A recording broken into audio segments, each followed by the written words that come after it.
Hey, everybody. I actually don't have remarks to make today. I just wanted to give an opportunity for y'all to ask any questions if you had. It was obviously a pretty light week, but we just wanted to be here and give you guys the chance if you needed it.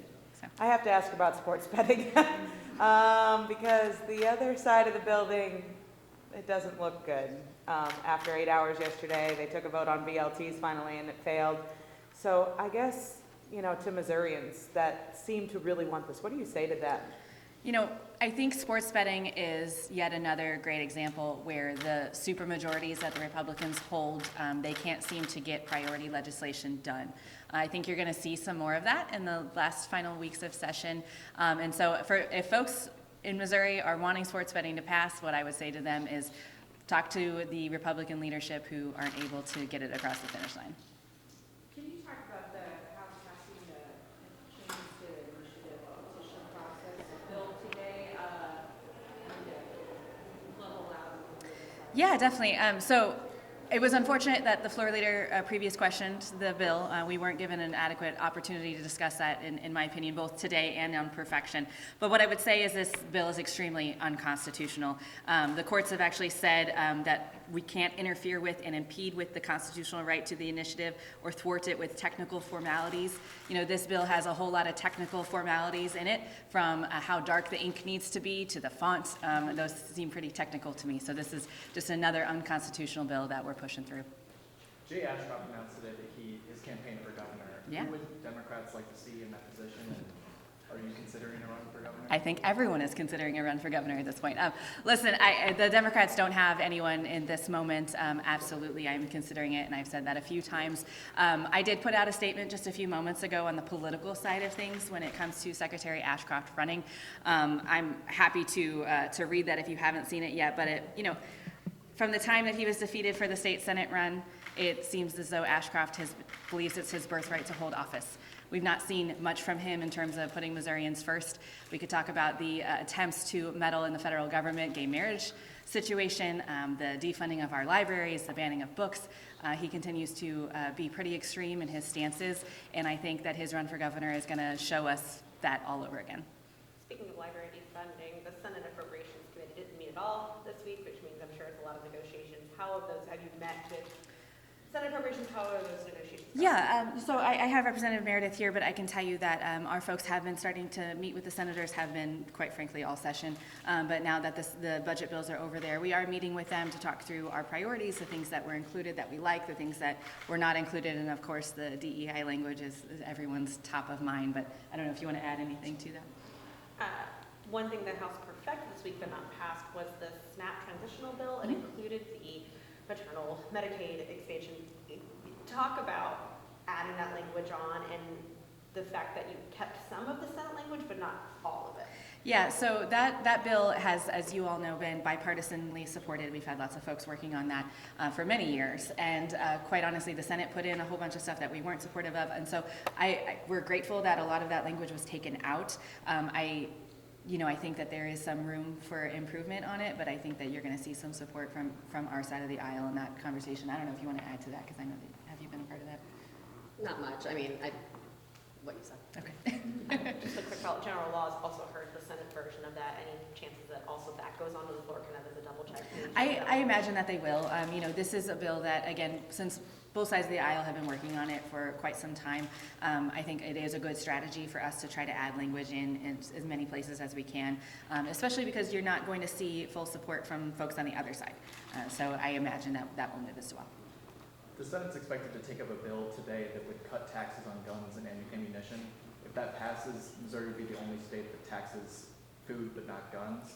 If that comes over to the House, are Democrats going to add an amendment that would, cut the tax on grocery sales? I mean, we will definitely try to amend that bill in lots of various ways, from taking it, we don't like the bill in general, but I do think that you'll see some folks try to add some of the taxes cuts that we've talked about, from food, diapers, hygiene, all of the things that you've seen us file over the years. So I do expect that to happen.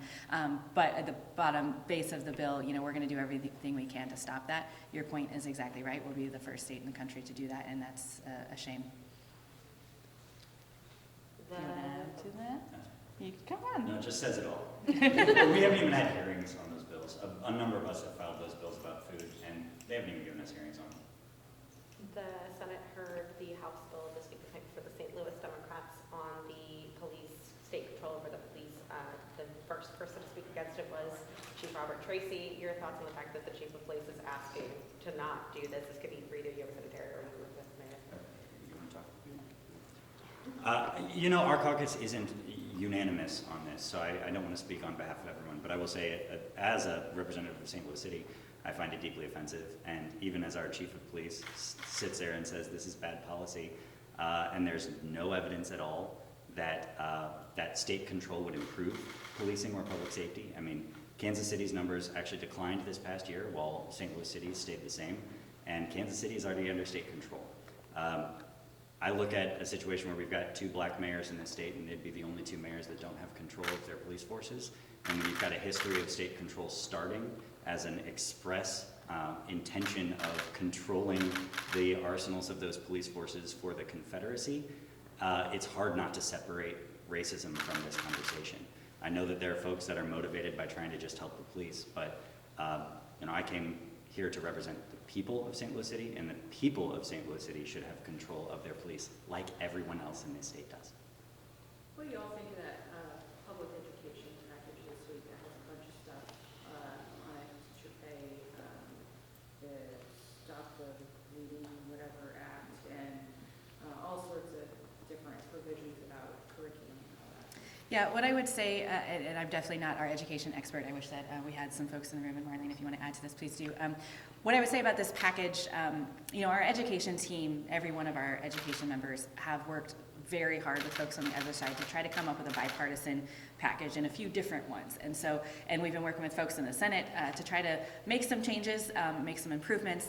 But, you know, I can speak, and then I'll hand it over to them. What I would say is that I think the process has been a bit frustrating because we have had both sides of the aisle working so very closely together, and it seems as though that has been kind of devolving when it comes to these education packages. But I'm going to hand it over. I've got 2 folks who are much more equipped to answer that question. Well, I'm just going to say that usually when it comes to the educational packages, even if there's some good stuff and some bad stuff, I'm the one that's going to vote no. Of course, we know teachers need raises and all those good things, but when you start adding a whole bunch of other individual people's items on there, I have to be a no, something that's going to be damaging to our education. So our minority chair works very closely with a lot of the individuals that are putting these packages together. And even though she may agree with some of those things to get certain things passed, I'm definitely in disagreement. What is damaging about it? Because it raises the state adequacy target. Well, those things are great. Teacher salaries are great. But there are a lot of other little things sometimes that they put in those bills, and we get that information like 2 seconds when we enter into our meetings. So I just cannot go with all those amendments that they're putting on there. Yeah, and I'll jump in just to say a few things about this. You know, I think this was one of the best omnibus education bills that's come before us that I've seen in the 3 years. This did more good in actually getting real dollars into the classroom than anything else we've done in a long time. I also think it takes an important look at making sure that we're recruiting and retaining teachers as well, which is something we haven't done well at all. So there are some pieces in that legislation that cause us some heartburn, and so I understand the no votes on there, certainly. I did vote in support of it because, again, I think that this is a great, there's some tweaks to essentially to the foundation formula, and it's gonna also help, you know, again, get more dollars into the classroom, at the same time help retain teachers, and so I can't vote against that. I do want to speak against the pieces that I think it's important to highlight. The Stop the Bleed kits, to say that that's the state that we're in right now is that we have to recognize that in every single classroom we have to have the need to stop students from hemorrhaging and dying and bleeding to death instead of actually addressing the gun violence in our state.